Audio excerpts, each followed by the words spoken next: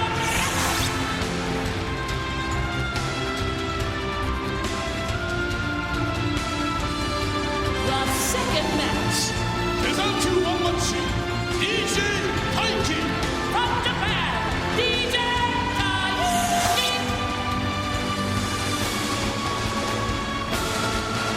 Ishida, Mitsuhiro. From Japan, Mitsuhiro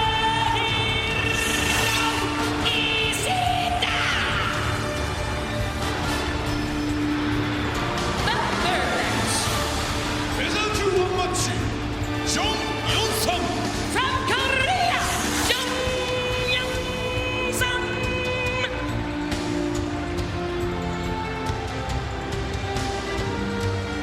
Omigawa, Mitsuhiro.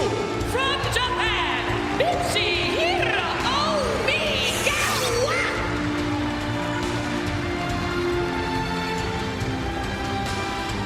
The fourth match. ライトヘビー級王座挑戦者決定戦メルビン・マノーフ From the Netherlands, Melvin Manor.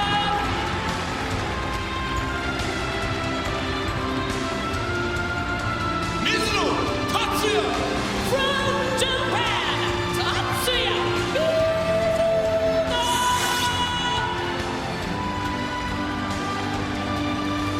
The fifth match. ライトヘビー級王座挑戦者決定戦ジェイク・オブライエン From the United States of America, Jake O'Brien.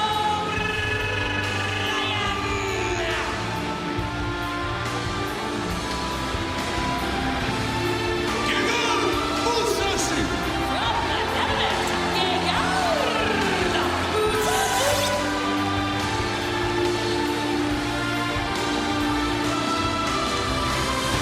The sixth match. ライト級ワンマッチ JC カルバ From Brazil, Jesse Carbo.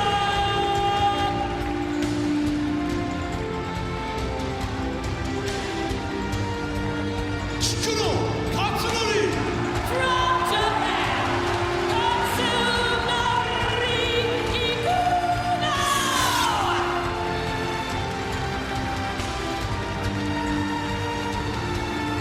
Dream lightweight title match.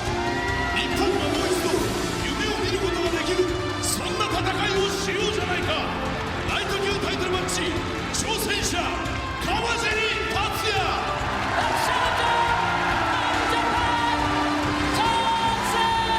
What an ovation here for the Crusher Kawajiri.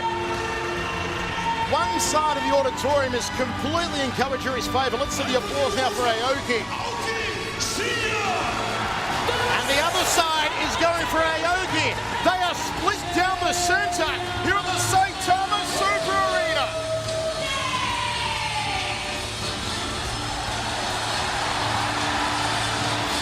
You must know the hopes of a nation. To have a dream, you must see the wishes of children. To have a dream, you must feel the dream. Saitama Super Arena number 15.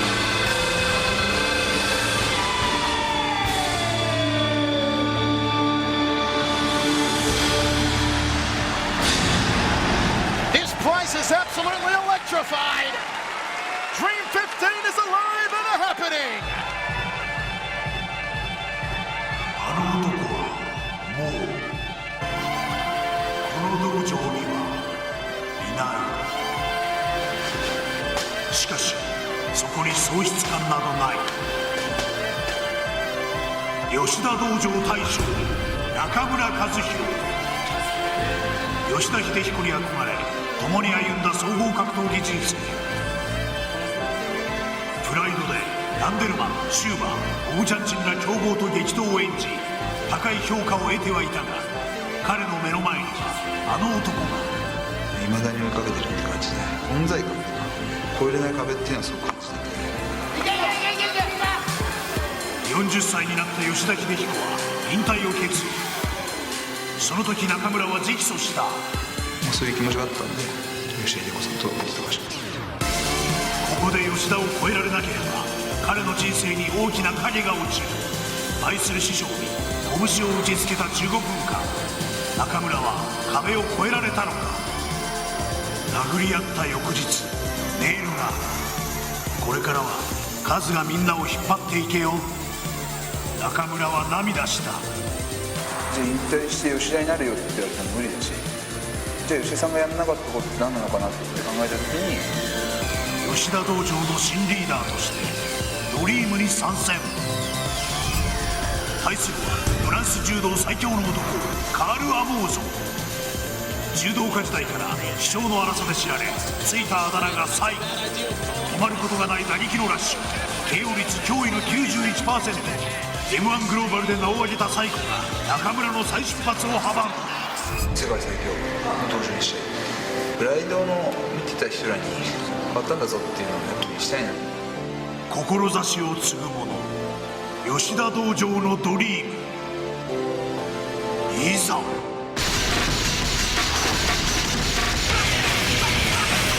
中村和弘 VS カール・アモーゾ。ただいまより Dream50 本日の第1試合ミドル級ワンマッチを行います。 And now for the first match. 青コーナーよりカール・アモーゾ選手の入場です。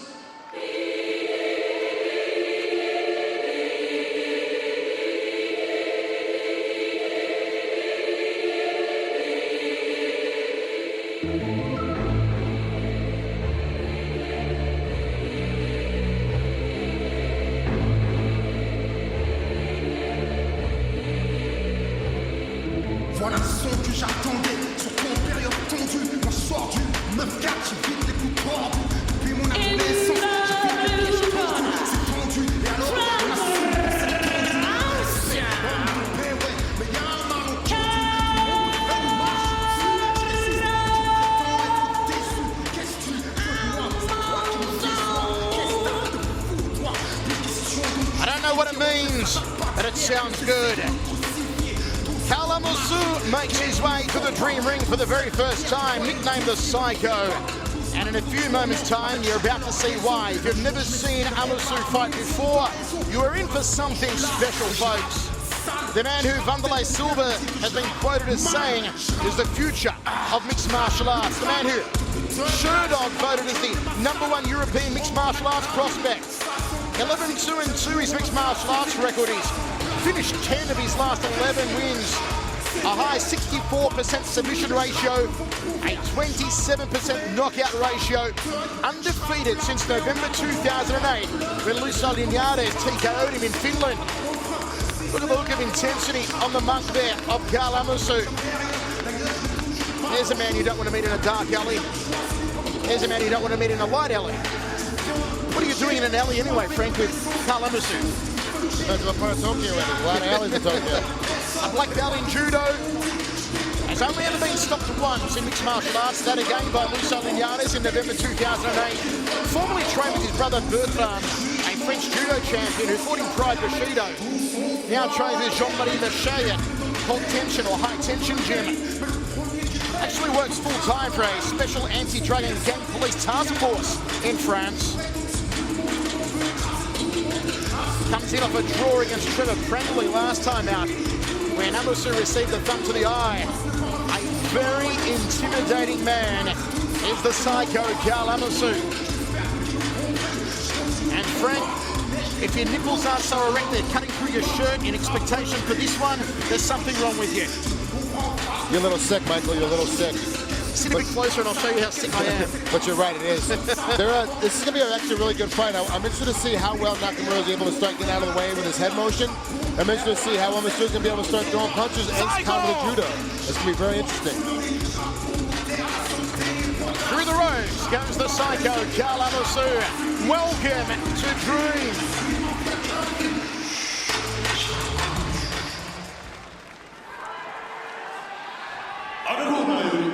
Nakamura Kazuhiro 選手の入場です。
Gotta love the blue key as Kazuhiro Nakamura makes his way to the ring.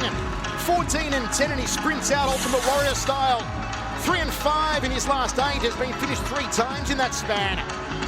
He's a decision grinder though. Is this man? 75% of his victories have come from grinding out decisions. Only 14% via KO and 14% via submission. Graduated from the International Budo University along with Yoshida Dojo teammate Omagawa, who you'll be seeing later on tonight. A 3rd degree black belt in Judo, representing the Yoshida Dojo, part of the team who have defected from Sengoku, now onto Dream from Yoshida Dojo. He has fought and lost to some of the best in the business, including Minotauro Nogueira in his debut fight, Vanderlei Silva, Lyoto Machida, Shogun Rua, Josh Barnett, Dan Henderson, George Santiago, Masagi. He's also had some wins. Cyborg, Santos, Igor Vokchanchin, Kevin Roundelman, Marullo Bustamante, Yuki Kondo. Who else was there? Hidehiko Yoshida, of course. Nakamura also endured some controversy. He was tested positive for marijuana during the drug testing for UFC 76. And this should be a very intriguing matchup. 第1試合を行います。青コーナー181センチ 83.5 キロ カーアモーソ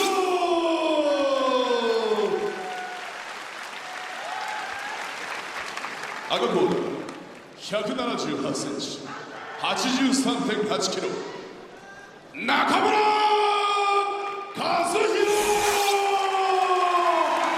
Fantastic ovation here for Katsuhiro Nakamura as a crowd continues to file in on this sweltering Saturday afternoon in Saitama, Japan. The dream debut of both Nakamura and Amoussou. There is one of the most intimidating stare downs in the world of mixed martial arts. Amoussou looks like he's about to tear out like a rabid werewolf and pounce on Nakamura here. That's usually the style of the Psycho Karl Amoussou. Bouncing up and down the balls of his feet. The voice, Michael Chavello, Frank Triggle with you here ringside. Outside thigh kick from Amoussou, and he goes high, lead leg round kick. Both men in orthodox stance. Nakamura will learn how to move his head very quickly, keep his feet moving to stay out of range. And if he gets hit, make sure they're glancing blows, not full blows. And Smooth needs to get stepped inside really, really tight, really quick, and try to get off as many haymakers as he can. Good 1-2 down the centre corridor from Amoussou, then goes to the high part of the rib cage on the right side of the body. Folks, this one could be over early. Do not go to the toilet if you need to. Tie a knot in it, because when Amoussou is in centering, it usually finishes very fast. Looping overhand left by Amoussou. He switched up momentarily to southpaw, now back to his preferred orthodox stance. Double forearms guard there from Nakamura, caught the round kick. It's a very busy start here from Amoussou. You've got a man who finishes opponents against a man who grinds out decisions. Telegraphed the right hand down the tube there. Did Nakamura shoots in, Amoussou sprawls. Nakamura gets the single leg, takes him down, goes inside the guard of Amoussou. Nakamura in here needs to keep digging in, keep using his hands, try to pummel, get his head free to keep this in this position. Right now, if he was getting beat a little bit by the judges' minds before this fight started, now he's winning the fight because he got it on the ground. But he needs to keep it here. If he gets back up on his feet, he's in a lot of danger again. Amoussou needs to try to stop holding on here. He needs to just let go and try to get back up to his feet unless he's got a quick submission. A lot of people consider Amoussou as solely a striker, but most of his wins have come via submission. 64% submission ratio. 27 via knockout. It's so much easier to submit somebody when you punched them to death before that. They'd give you anything at that point. Even I've done it. You hit me enough, I'm going to give you something just because it hurts. Nakamura, the grinder. Interestingly, the bookmakers couldn't separate them. Both men came in at minus 115 in the betting lines. AKA another pick'em. Amoussou working from his back here, just controlling the left arm of Nakamura. Keeping that guard nice and tightly closed on the lower part of the back. The good thing about a closed guard, you can't get past when you have your go claws that tight, but also, too, you can't submit anybody without getting those legs free. So right now, Amoussou's really in a position where he's just trying to hold on. He's not trying to do much else. Nakamura, 14% submission ratio, 14% KO ratio, 72%. He's won via decision. Amoussou looking to get back to his feet here, and Nakamura does a great job of putting him on his back once again, Frank. Smart move. Nakamura's got a good game plan, at least to this point. You know, he's really thinking, he's picking his spots, taking his little shots. He was in Las Vegas for a little while, training at Randy Couture's gym with me and the rest of the boys, and he did seem to progress, you know, being a lot better at holding guys down and keeping in a position that's benefit for his style. Amoussou, like I said, needs to let go and get back to his feet. Joining us tonight, as always, our translator, Hans Thompson, the Handslater. And I had the pleasure of speaking with Nakamura's manager yesterday, who said that if he felt that this fight was winnable for Nakamura as long as he didn't decide to stand up with Amoussou. Which is exactly what has happened again here, although Nakamura did do a good job of keeping Amoussou on his back for a few minutes there. Amoussou drifts back to centering. This is where the Psycho wants to be. He's got some room to work the combinations now. Looking to set that right hand, the big headache maker, the big tub thumper. Body shot from Nakamura. Goes to the bread basket. Amoussou with a nice 1-2, but couldn't get past the forearm. Oh, bolo punch. Just scooped it up. Almost took out a low-flying bird. Sticky jab there from Nakamura. Not connecting, nor did the left hook. The uppercut did, though. Amoussou to a quick count of his teeth after that one. In the neutral corner, there is a huge horde of photographers here today. A lot of Japanese press have turned out to witness Aoki versus Kawajiri. It's great to see. Must be at least 30 or 40 photographers all on top of the ring canvas. Inside thigh knee, looking for a takedown for top position. Ends up on the bottom, though. And this is a bad position with Nakamura inside your half guard here, Frank. That's not a good spot, and it was a bad mistake. Obviously, he made a really bad, difficult choice right there to try to spin out of the corner and try to go for a takedown there. A big throw, and it gets a Jukawa. You're not going to be able to throw him to the ground like that. Should have kept him on his feet in his better position. Right now, he's getting beat again with some ground and pound. So a back and forth contest so far in the first round, though the better ground game definitely has been Nakamura. The better stand-up has been Amoussou. I mean, that's a no-brainer. Gets off a couple of left hand there, goes for a forearm across the face. Does Nakamura. Controlling the right hand, tries to pin it down, but he can't get the arm pinned of Amoussou. Amoussou throws the legs up as Nakamura postures up now, but Amoussou tying up both wrists. Ooh, he almost put the glove through the canvas there. Yeah, big miss on that one. He's definitely trying to put it with some authority. Smart maneuver. I don't understand why Nakamura's standing up and wasting a lot of energy by keeping his legs up in the air. Maybe trying to break the guard, but as soon as that guard breaks, he's just trying to get that pass. Amoussou's doing a good job of keeping it closed. Both men who are used to fighting in a ring, particularly Amoussou. Most of his fights have all been in a ring. As part of M1 Global. Closes the guard up again. Here it is, Amoussou. Nakamura tries to posture up once more. Ooh, that was a beautiful, sneaky right hand just underneath the jawline of Amoussou. You want to rip that right hand out again and try and drop some hammer fist strikes. I'm really interested to see why. I don't understand why Nakamura's kind of got this position here. It's a good position to get swept in. It's a good position to get, to get caught in an armbar here because he's so postured up high. I think he's standing his knees a little bit more, unless he's just fearing getting hit from the bottom. Amoussou's done a great job of still being active from the bottom, even though his legs are still closed in the guard. Solid right hand again there from Nakamura. Amoussou trying to pull the head down and control the posturing. Nakamura is out. What's he going to do here? Try and pass, go to side control? It looked like it. And he drops a hand down, belly button through the back of Amoussou. Goes to the jawline. The second punch caught the Frenchman. So too did that right hand. So some good shots coming off that right side from Nakamura.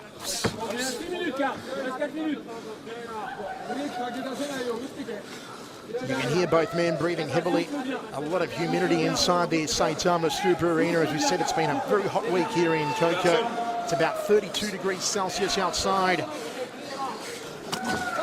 Good cracking left hand to the jawline there from Nakamura. Now he passes, but solid work from Amoussou to keep him inside his guard. I'm really impressed with Amoussou's guard recovery. He does a great job of keeping Nakamura out from getting by there. He's very, very smart. He's very, very diligent with his legs. And, a guy like Nakamura, usually he's able to push past very quickly. He's got great newaza, which is the ground game in judo. And he's getting nullified right now and being stuck just to ground and pound. Amoussou undefeated in his last 4 fights. Drawing against Trevor Prangley last time out. Had a good win over another Japanese opponent on his record, Kazuhiro Hamanaka. So we'll see if he can take care of business against another Kazuhiro in Nakamura today. Under 3 minutes remaining. Gotta love these 10-minute marathon first rounds. There's a couple of elbows to the upper left rib cage there from Nakamura. Amoussou trying to hammer fist strike in reverse off the left hand, not working for him though. It's a totally different ball game when you have a 10-minute first round. It really changes up your style because a lot more action can happen. Trying to control that posture here. Here's Amoussou. Postured up nice and high, Nakamura. Gets a couple of left hands off to the orbital bone. Both guys are doing a great job of working from the position that they're at, but honestly, if the fight were to end right now, I'd have to give this run to Nakamura because he's controlled more of the pace by taking him down twice and holding him here. Goes to the rib cage again. Drives a forearm across the chest. Tries to loop the hand around here. Amoussou doing a good job of keeping Nakamura in his guard, but not doing a lot else though, the Frenchman. Certainly won't win a fight for him. Now puts one foot on the hips. Can he get a bit of distance here? Can he try and find a way back to his feet, perhaps, Karl Amoussou, with 1 minute 45 remaining in the first? Couple of hammer fist strikes on top of the head. Pulls the head down again here to Amoussou. Got that right arm locked up of Nakamura. And the referee says, okay, boys, let's stand them up. A yellow card's coming out here. Amoussou's in a yellow card. Wow. So that will be a 10% purse deduction for Karl Amoussou. Let's see what salvos he can land from his feet now. Bad position, though, for Nakamura. He spent a lot of energy on top trying to beat him up, and now he's right back where Amoussou wants to be. Amoussou, some very good kickboxing skills. Steps forward, should have thrown that right hand down the tube. The left hand is just telegraphed again from Nakamura. So too the overhand right. There was an opportunity there for Amoussou to pull the head down into a Kai clinch, and he catches him with that nice inside of the glove, though, right hand. He should have turned the knuckles through. It was more a slapping punch. Geez, if he had thrown that punch correctly, he could have finished this fight by a knockout. You got excited there, Frank. I thought you were going to grow hair back suddenly. Right hand from Nakamura. Oh, gut-munching knee, and looks like Amoussou is cut. Or the right nostril is bleeding now. Shot to the sternum. Amoussou with the uppercut. Now in front of our commentary position, the high knee! Beautiful high knee from Amoussou. He's got him tied up in the blue corner now. Throws a knee to the inside thigh, trying to cork up that thigh. And again. Very painful region, the inside of the thigh. High up, you're hitting that femoral profunda artery. Nice knee, almost folded him in half like origami. End of the first round, and we go to the towels. What an intriguing round it was. It was Amoussou in the stand-up. But then again, Frank, on the ground, did spend more time on his back than my ex-girlfriend. On the ground, it was all Nakamura. You know, he really got controlled. You have to give ring control to Nakamura because he controlled most of the round. He had the position the entire time. He really did everything. But the aggressiveness has to go to Amoussou. So now you got to figure out which way you're going to go. And you know, to grade a whole 10-minute round is very difficult as a judge. It's going to be really difficult. And actually, in front of us right here, you people at home can't see it, but we have Matt Humes, actually one of the judges for this one. He's actually sitting right in front of us. And I wish I could actually pick his mind in between these rounds and see how he's grading these things, because a round like this is difficult because you have a guy that basically beat the other guy up on his feet but then got beaten up on the ground. Which way are we going to go? A lot of great action here. I don't understand why Nakamura wasn't trying to pass more when he was on top, but he does a good job of during winging these punches and going to his judo position, like stepping inside, I mean, that makes the most sense. And that's really the most control and the most spaces to be able to make that happen by trying to dig a guy out, really get your body in. Il est largement à ta portée. 5 minutes. D'accord. Tu frappes, tu ressors, Karl. Fais-moi des enchaînements. Intriguing first round, and a lot of people thought it would be over already by now, but Nakamura has proven to be a handful for Karl Amoussou on both of their dream debuts. Well, in judo, you know, Nakamura fought some of the best guys in the world in judo, and so he's used to tough matches, tight matches, obviously not a 10-minute round, you know, but still definitely a man that's been in really, really tight competitions. So you have to see what's going to happen as things progress in this next round. Second round is a 5-minute round. And can Amoussou keep it on his feet here, having spent a lot of the opening stanza on his back? They touch gloves. The gloves are up very high here on Nakamura, and that's why, because Amoussou is so devastatingly fast with these straight-line punching combinations that I really do commend. All too often we see a lot of fighters loop their punches in mixed martial arts. Much more effective to go up that center corridor. Nakamura not only needs to keep his hands up high, but he needs to keep them tight too, because if those little gloves sneak through on a bolo-type uppercut, you can finish it. Jumping knee was sloppy. Got to be careful not to Arlovsky himself with those sloppy jumping knees. Karl Amoussou takes an inside thigh kick. Shoots in for a single here, does Nakamura. Amoussou, caution for holding onto the ropes. I gotta be honest with you, if I'm losing the fight and Nakamura's about to take me down again, I'm gonna battle too. Oh, guillotine. Oh, it's loose though. Sorry, it's tight. I thought it was tight with the angle that we first dropped on, but it's very loose. Nakamura's fine in here. See his forehead's on the ground. He's picking those hands apart. Amoussou's not pushing out at all. He's got no space. You know, he's not tightening the space at all. Nakamura's gonna get out of this easily. Nakamura is out of this predicament. Inside the guard of Amoussou. Amoussou closes that guard. Trying to get back to his feet, the Frenchman. The Nakamura says, no, you're not going anywhere, son. Staying down here with me, all nice and sweaty.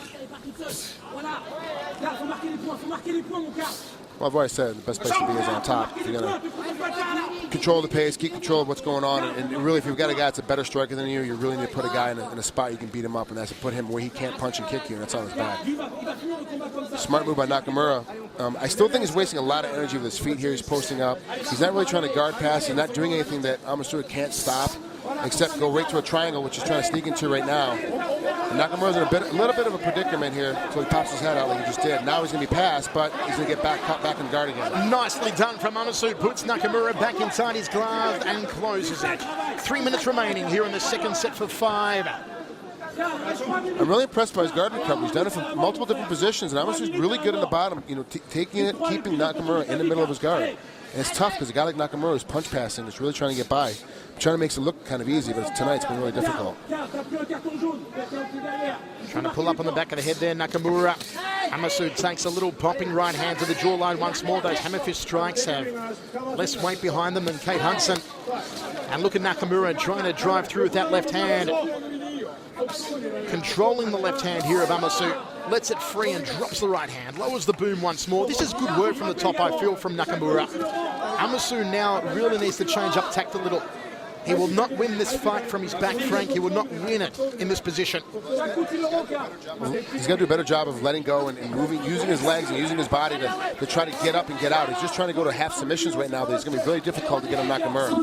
But one of the problems is it's hard to do because every time he makes any kind of motion, Nakamura looks to pass or looks to put him back down on his back again, so it's really hard for him to get out of this position. Ooh, fires that uppercut like a diesel piston off the right hand, does Amoussou. Very sweaty bodies now, trying to pass once more, Nakamura. You see Amoussou looking to lock up the right leg here. Nothing happening though for the Frenchman. Gets a forearm across the throat and a couple of little hammer fist strikes to the schnoggin. 1.5 minutes remaining. You feel this has to be Nakamura's round so far because he's been so busy on the ground. Still, though, there is enough time for Karl Amoussou to go kleptomaniac and steal it with 1 minute 15 remaining. Good right-handed gain from Nakamura. This is what Nakamura does so well, Frank, in all of his wins pretty much, or at least 72% of them. He grinds out decisions like this. You know, he really could be a better finisher if he would have more confidence. Now, he got a yellow card. And if he had more confidence on his stand-up game, he'd actually hit a lot more guys because he could hit him and punch him, do a punch in, step in, throw him to the ground, and make it to his passing on the way down, which is what he's not doing right now. He's kind of content to stay in the guard and grind out that victory. That's 2 yellow cards for Amoussou. He's going to go home broke. It's 20% of his purse already gone for the Frenchman. That one just went to Nakamura got one too. So Nakamura got one? Yeah, okay, so they're even now. Yeah, it's going to be difficult to see which way these guys actually continue through because now both guys have to step up the pace. The grinder. Nakamura is doing what he does well, and this is where...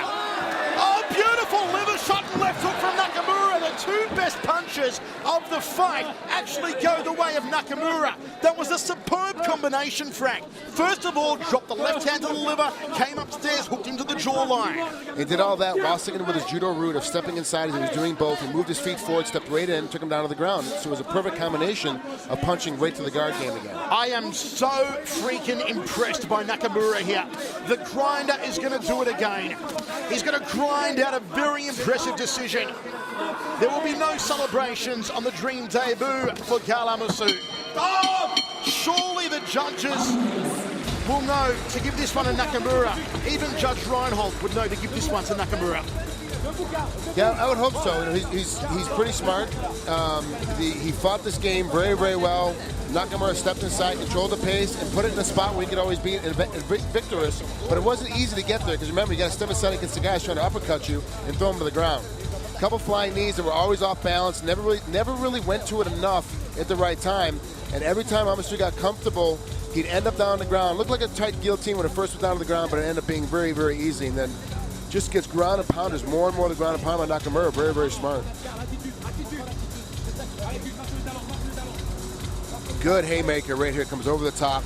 A little bit higher. If he caught him in the temple, probably would have put him down, but hit him on the chin, right at the neckline. Had enough space to get out. Here's that big blow that we're talking about. Beautiful. Yeah. Look at that. Shot to the liver, and then he hooks him to the jawline. That was just superb. Here we go with the decision.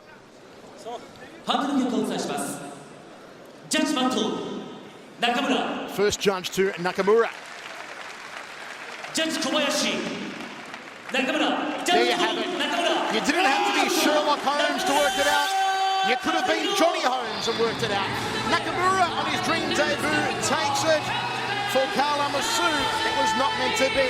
But we will see more of the French Psycho here in Dream. The only problem was, Frank, he was not Psycho here tonight. Well, he tried to be. It's very difficult to be Psycho against somebody that has the ability to hit you back when you're not expecting it and put you on the ground when you don't want it to happen. The only way to be Psycho is when you're in complete control. If you can control a Psycho, you stop maybe the portion of his game. That's what Nakamura did tonight. So Nakamura takes the victory, a sweet one indeed. And the crowd certainly appreciating it. As we kick off a huge night of Dream 15, folks, coming up next it will be Mitsuhiro Ishida, the endless fighter making his featherweight debut, takes on TJ Daiki. You think steroids should be legal? The hardest words are fighting words. Absolutely. I think it's unfair when they just test the title fights. There's a cliche in fighting, if you're not cheating, you're not trying. Come on, people, let's not be stupid, but we all know how to cheat. Have you done steroids? Absolutely. Still do steroids? Nope. Fans want bigger and better. They want home runs, baby. Fighting Words with Mike Straka, Friday, July 16th at 8:30 on HDNet. They want people jacking them out of the park. Nobody wants to take responsibility, but everybody wants to see it. Hitting HDNet this July. Exclusive live action on the only channel with more MMA events than any other network. First, Florida heats up even hotter. MMA's up-and-comers enter the cage to leave their mark. XFC 11, the next generation. Plus, head to the Saitama Super Arena for another night of epic battles. Heavyweight juggernaut Alistair Overeem, number 2 ranked light heavyweight Gegard Mousasi, and Aoki looks to retain his lightweight title against Kawajiri. Could be over! Could be over! It's good night, Irene! Dream 15. Then, a tournament with a generation of tradition is adding a new chapter and a new champion.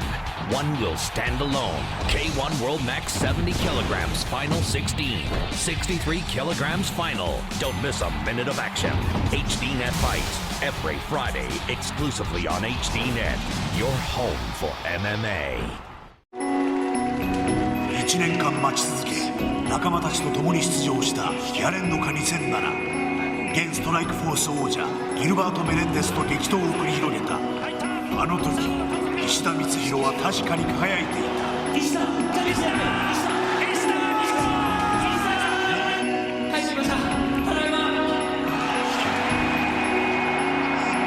青木、川尻、石田、ヤレンのか3番ガラスとして臨んだライト級グランプリだったが、ヒーローズのプリンス宇野薫に敗北。トーナメントを去った。悔しかったし、自分がこんなにも情けないのかと思ったし、さらにシュートのリングで戦国広田水戸に KO 負けを喫してしまう。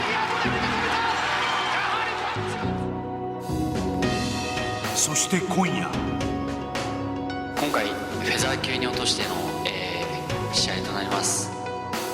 自分自身挑戦という意味で、頑張っていきたいなと思いますので、よろしくお願いいたします。出場機会を求めて石田は9年間戦い続けてきたライト級から階級を下げた。再出発、それは誰にも相談せずに決めた。とにかくやるしかないなっていう、もうその一言です。1年半ぶり、ドリームのリングに登場。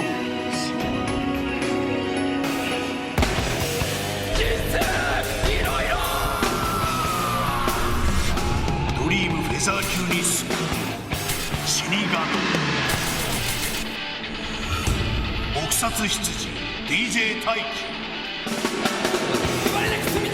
フェザー級屈指の打撃センスを持つリングの危険人物。引きこもりだったんで、いじめないくらい違うもんだったんで、僕を非難しないと悪みたいな。エアヒムロで現れた昨年のフェザー級グランプリ。長いリーチを生かした打撃で所秀夫を撲殺。さらに K1 マックスでは元ボクシング日本王者に対し112発のローキックを叩き込む容赦ない戦いを披露。会場の空気をも破壊してみせた。これでいいのだ。実は僕塩漬けの選手に今まで一回も勝ったことないんですよ。キャラがっていうか、まあ嫌な相手っちゃないです。ここは勝たせるマキネっていうのも過言ではない。その後決めてくれよ。お帰りなさいませ。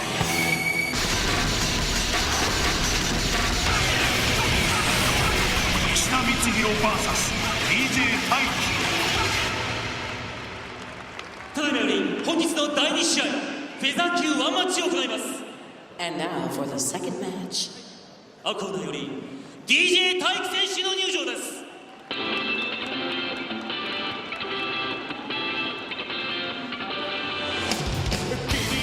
In the blue corner, from Japan, DJ Daiki.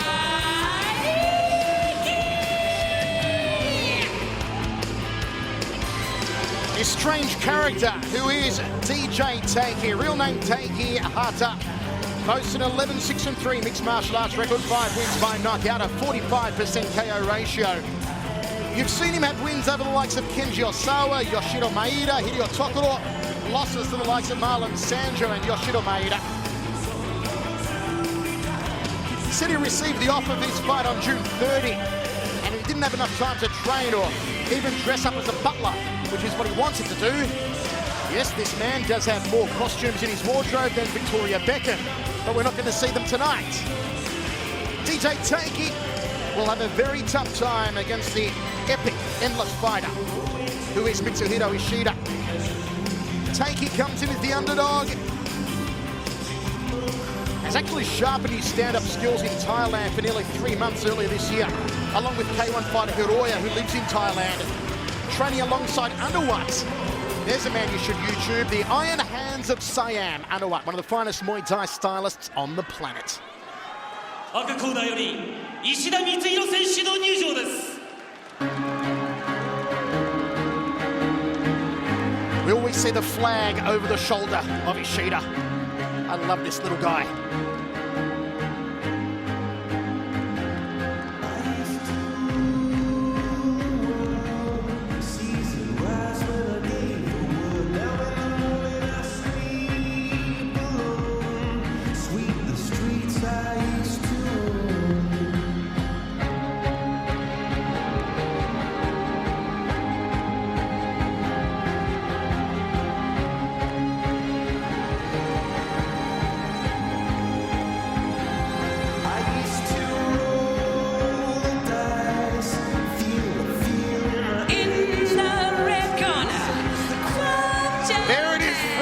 The flag. One of the most famous flags inside of mixed martial arts here in Japan is a T-blood flag. I mean, it's equivalent to the American top team flag in the States, I guess. I mean, they have that flag, and Ishida carries it with him everywhere he goes. And usually, you've seen it before where it's just been on his back. You've seen it before where it's been on the pole. I think his record of win to loss is better when it's on the pole than when he's actually had it draped across his back. The Endless Warrior, the takedown dynamo, the eternal battery, maybe the Michael Chang of mixed martial arts is Mitsuhiro Ishida. 15 of his 25 fights have gone the distance. He's won 13 times by decision. A former Shudo Pacific Rim welterweight champion. Began training at the Takada Dojo, where he hoped to become a pro wrestler. Has wins over the likes of Gil Melendez, Kotetsu Boku, Marcus Aurelio, Daisuke Nakamura. Has been training with Tatsuya Kawajiri for almost 10 years now. He's also very close friends with Maha Sakurai and Ruita Sakurai. It's his first fight at featherweight, and when he peels off that t-shirt, you are going to see an Ishida with more muscles than a seafood platter. A very entertaining fighter who always reps Japanese MMA big time. He is one man who is so proud and so passionate of Japanese mixed martial arts. Always good to see the Endless One in center ring, and he receives a fantastic ovation.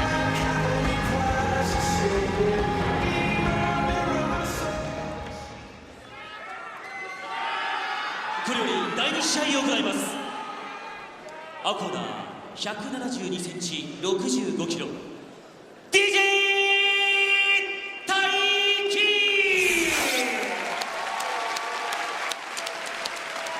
赤コーナー168センチ65キロ石田光弘。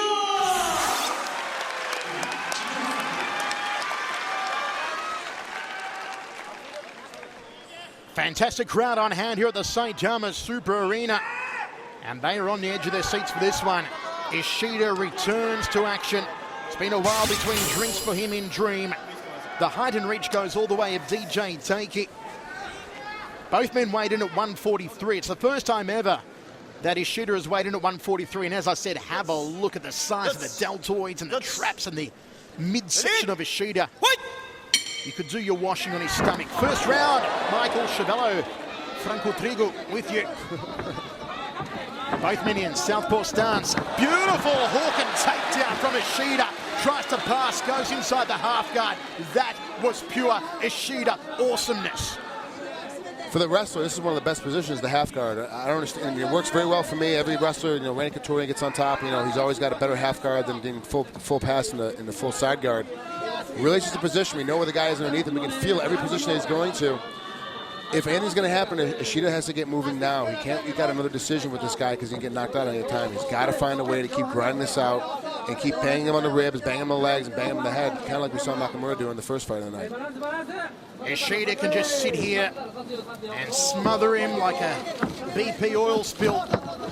He's trying to pass that guard and go to side control. Couldn't quite get there. Still stuck inside the half guard. Ishida is just so dominant from this position. This is not where Daiki wanted to be. As I said earlier, he's been honing his Muay Thai skills in Thailand with the great Anuwat, the iron hands of Siam, and you know that Daiki doesn't want to be on the canvas. He wants to be on his feet, moving around, testing some of that Muay Thai technique. Ishida goes now to side control. It could be the beginning of the end here for DJ Daiki. Ishida's a lot more aggressive than he has been in the past. He's obviously lost from he's obviously learned from his last couple of losses how to kind of know that he has to move a lot more and can't just sit there and hold on to anything. But still very dangerous to be in this position. Side control from Ishida. Little shoulder nudge from him. Constantly working here is Ishida. He's working on the far side arm triangle. He's got it, but he's got to get his hips all the way across. Right now he's got it on the far side. He's got to eke that knee across, split it across. Knee on the belly at the moment. Nice pressure. Ishida turning. Taking in a whole lot of bother here. No, now he's out of there. Ishida working that far arm once more.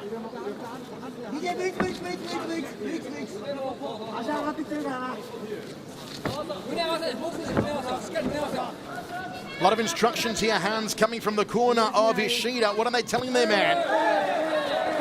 Or from the corner of Daiki, I should say. Yeah, there's Hideo Tokoro's actually over in the corner of DJ Daiki, and he's basically just giving him a lot of instruction about how to escape here. Look at him wrench it! Look at him go for it! The endless one! No, Daiki scrambles out of there, back to his feet. He slapped on that armbar quickly to the little man. Get off and go after him right now. It's the perfect time. Both guys need to go after the other guy. One to change the tide, one to continue the tide he's going forward with. Inside thigh kick from Ishida. Slips through with a cross. That being the left hand of the southpaw. Both men are southpaws. And this is where Daiki wants to be. He's bobbing that lead foot up, Muay Thai style, though a little bit too much. Because it would be easy for Ishida to shoot in on that lead foot. Doesn't want to telegraph it. Nice little toe poke to the midsection there. Ishida setting himself, putting his weight forward. Oh, and a nice teep kick to the midsection. Just catches Ishida as he came in. This is turning into a fantastic contest. Daiki, another teep kick to the midsection. Ishida thought about going for a single. Rides the round kick, puts him on his back, goes inside the guard. We're back in Ishidaville. Good time by Ishida. Good job by Daiki to keep his foot moving in the front to kind of keep him off balance. Knocked him down once, but didn't capitalize like he should have.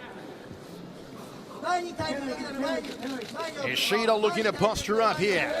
Throws the right hand twice. Can't get past the forearm, but the hammer fist strike does the job. Oh, that'll ring your bell. And again, turns the knuckles in nicely, just above the ear of Daiki. Ishida glances to his corner. And they're pretty quiet compared to the corner of Daiki. They're pretty relaxed and confident that their man is doing everything right so far. Daiki locking up that right arm. Ishida pulls at 3 now. Daiki trying to pull down on the back of the head. Feet on hips to get some room. Nice up kick. Slings the legs to Ishida. Daiki back onto his feet. Sprawls as Ishida shoots in on him. She's got good power double from here, especially with the ring corner right there. It's easy to drive up onto him. Tremendously powerful little man is Ishida. Inside the half guard here. He'll look to pass. And he does. Another bad position for Daiki. Halfway through this opening marathon first round. Wherever you're watching these fights, folks, on HDNet, we hope you're enjoying all the action. Don't forget, join all the action on Twitter. Join HDNet Fights. Dream15, the hashtag. And also you can add us. At Frank Trigg, at Shabello Voice, and at Hanslater. Ishida is also on Twitter, if you can find him. Controlling, dictating from side control now is the endless one. And the referee says, boys, let's scoot back to centering a little more. Give you some more room to work here. As Ishida receives more instructions, nods to his corner. Look how confident he is. Good position. He's got no reason not to be confident. He's controlled the entire pace of this fight. He's pretty much you know, evened up on that stand-up battle and then has all the takedowns in the ground and pound. So right now he's well on the way to another victory as we come just over halfway through this first round. But he's also had 2 good submission attempts, and I think that's given him a lot more confidence too, as he knows he's in his position to try to finish this fight instead of eking out another decision. 4 minutes remains in this first round. Going to go to town again on that far arm is Ishida, maybe setting up for another submission attempt. Goes inside the half guard as he momentarily had the knee on belly. Yeah, a little nervous there. Looks like he was trying to go all the way to the mount and got nervous, and that leg got slapped into the half guard. Ishida, so impressive so far. A lot of people called for Sasahara-san to put him back in the dream fold. And Ishida said he planned to jump to the front of the queue in the very heated featherweight division. Certainly, he's pushed everyone else out of the way in that queue.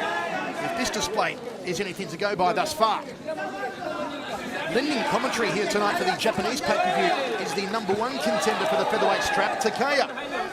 You'd have to figure would be in line to face the champion, Bibiano Fernandez. Certainly, I think so. I agree. I think he's next in line for sure. And these are 2 men, Frank, that I'd like to see added to the Dream team to take on Strikeforce. The Dream guys haven't been doing well so far. I want to see Takeya. I want to see Ishida as 2 of the men to take on some Strikeforce fighters. No, they haven't been doing well. They've been getting destroyed. It hasn't been even close. I mean, there hasn't been a Dream fighter I think that's been close to winning a bout yet, has there? It has been very lopsided indeed. Ooh, a nice little knee there from Ishida. He takes the back of Daiki. DJ Daiki has just been wrapped up and tied up like a ball of twine for most of this round. Under 2.5 minutes remaining now. Daiki glancing up at the big screens here at the Saitama Super Arena, and I just look around and this crowd has gotten big all of a sudden, Frank. Yeah, when we first came in here, we were a little nervous. We didn't think it was going to be that full, and then as things progress, here we are in the second fight, and it looks like it's a capacity. Oh, nicely done there from Daiki. As you saw Ishida try to pass the guard on the left side of the body, and Daiki put him back inside the closed guard. Some peppering punches there from Ishida won't do any damage, but it is a work rate here from the Endless One. Up kicks from Daiki. Got to be careful of those. Don't want to be eating some Daiki foot. Nice double leg. Puts him on his back again. Smart move. Great way to, it's a great way to keep control of a guy, but he's got to do more. He got another decision here. He needs to keep banging forward and keep pushing forward. He needs to make it dominant in this position, because it gets really difficult after a while. If the judges always see you eking out these wins via decision, they start questioning whether or not you're actually doing anything. Mitsuhiro Ishida came in as the favourite, -195. DJ Daiki -155. Ishida looking for his 19th career victory. Daiki for his 12th. Daiki, who has tried his hand at K1 recently, most notably in the under 63 kilo division, which was concluded just last weekend with Tetsuya Yamato winning in devastating fashion against Yuta Kubo in a brilliant finale. Again, Ishida takes the back here. So he's smart. He's making this thing just a wrestling match. Is all he's really doing is making it just a continuation of old wrestling matches we used to do in amateur wrestling. He really hasn't changed his style too much. And Taiki's really having a real hard time getting off the bottom, because every time he has a good little window of opening to get back up to his feet, he gets caught again, and Ishida puts him back down to the ground. Both guys are doing a great job of keeping their positions, but Ishida's just a little bit better at what he's doing right now. I like that. Kicking to the thigh and the hamstring area with the heel by Ishida. Trying to put that other hook in, perhaps open up that left leg of DJ Daiki. Ishida constantly working throughout this round as Daiki gets free now, and Ishida might look to go to side control. He does that. Ishida just showing more control than an episode of Get Smart with 20 seconds remaining in the first. It's been all one-way traffic here, Frank. Yeah, and it looks like you're going, oh, Ishida's just kicking his butt, but DJ's doing a really, really good job of trying to get to the next position. Ishida's a little bit smarter, a little bit quicker getting there, so he's counting everything that he's doing. Daiki almost gives his back again here, and now Ishida does take that back. If it was closer to centering, I'd like to see Ishida go for a suplex on him. That would be epic. Into the first round, we go to the towers. Wherever you're enjoying it, folks, hope you are enjoying all the action, especially a big hello to Loretta Hunts at Sherdog, big supporter of all HDNet fights, and she loves some dream action. Loretta, hope you're enjoying the show, sweetheart. And also the night crew at Bloody Elbow, Leland Rolling and all the gang. They do a fantastic job covering Dream So a big hello to the night crew at Bloody Elbow. Some of the action as it went down. Beautiful double leg here from Ishida. Puts him on his back. That was classic Ishida, Frank. Yeah, he's not doing anything differently than what he's been doing his entire career. He's just really jumping into it. He finally gets his topside armbar, but he went a little bit too high. See how it turned to the head? He should have put his body all the way through and dropped down towards his hip. He would have been able to stop his position to keep DJ from popping out of it. He was able to hitchhike out of it, roll out, and get back to his feet. Ishida was in a great position to finish that fight, but he just went to the wrong side. Instead of shoulder, should have went hip. Another good position here. He's kind of getting caught, getting beat up a little bit, and Ishida just steps in, takes a half a shot, but gets sprawled out on, puts him in a corner, and just digs his way back in again. Ishida's really powerful in this position, still real flexible from the neck, so he's able to do a lot of things that most wrestlers at his level can't do anymore because he still kept the flexibility that most of us lost as we got a little bit older. Have a look at the face of DJ Daiki. Those strikes on the ground from Ishida. Look at that, he's lit him up like a Christmas tree. A little bit of a cut over the left eye there of Daiki. He's breathing very heavily in his corner and breathing through his mouth, and that does concern me here for DJ Daiki. Meanwhile, Ishida composed, relaxed. The size of the chest on Ishida here tonight. You could screen a movie on it. He is only about 5'1", so maybe you can screen a short film, not a full-length feature. Second round, final round. And Daiki back on his back. Right where he wanted to go. I mean, that's one of the tough things about a wrestler, especially a guy that's a short wrestler. Like Ishida is, you can't kick at him without powering through it. If you just give him a little snapping kick, he's going to catch it, run right through you. Also, big hello to Damon Martin, all the crew at MMA Weekly. I know they're huge fans. Enjoying all the action here at Dream. As Ishida just pins down that right arm and drops a couple of rights of his own. Gotta love the constant work rate here from Ishida. Now Daiki trying to tie up both arms. Ooh, that was a good slapping punch. He's opened a cut here. He has opened a cut. It looks like it may be the ear bleeding of Ishida or just over the ear. That's some serious power off the back in the right knuckles of DJ Daiki. Oh, and Ishida, listen to that punch, just career into the side of the head. Up kicks now, like riding a bicycle upside down. Oh, and this looks like something out of Cirque du Soleil. Getting entangled in the ropes. Ishida takes the back once more here of Daiki. Now this is the fourth or fifth time he's taken the back, and he hasn't been able to finish this, and he hasn't even attempted to try any kind of chokes or arm bars or Kimuras from this position. There's several positions he can get into submission-wise, but he's been content just to kind of hold on and ride this out, which is one of his flaws in his style. He's really aggressive, he can go for hours, but he doesn't really have that position where he can finish a guy off, and this is a spot now that he's here, he should be able to finish this off if he gets a little bit wiser about his technical ability from his Brazilian Jiu-Jitsu standpoint. Again, you get a good shot of the forehead there of DJ Daiki. The DJ is usually the one doing the scratching, but not in this case. It is the DJ who has been scratched. Ishida gets a couple of more shots up, just trying to pry those arms away so he can sink it around the neck of DJ Daiki, but not working for him here at the moment. Daiki is resilient, Frank. I'll give him that. He's always full of heart. He hasn't stopped the entire time. He's actually had the tougher job because he's being controlled the entire time. Now that Ishida has on top, he's got a spread or a grapevine, as we like to call it sometimes. He's really getting in a position where he's able to start pushing guys through and start pulling a guy on top. But Daiki's doing all the work, trying to get out, trying to battle out. He hasn't stopped this entire fight. And we're 12 minutes into it, 13 minutes into it. It is all Ishida here on the ground, smothering, controlling, dominating. He's mounted Daiki now. Nice tight mount, and Daiki is in trouble. There is still a long way to go here. 2 minutes and 15 for Daiki to endure. And just getting a look at that ear there of Ishida, it looks like the cauliflower hath exploded. There is more cauliflower on that ear than my local greengrocer. 2 minutes remaining. He's a good spot to get this arm triangle to get the head down.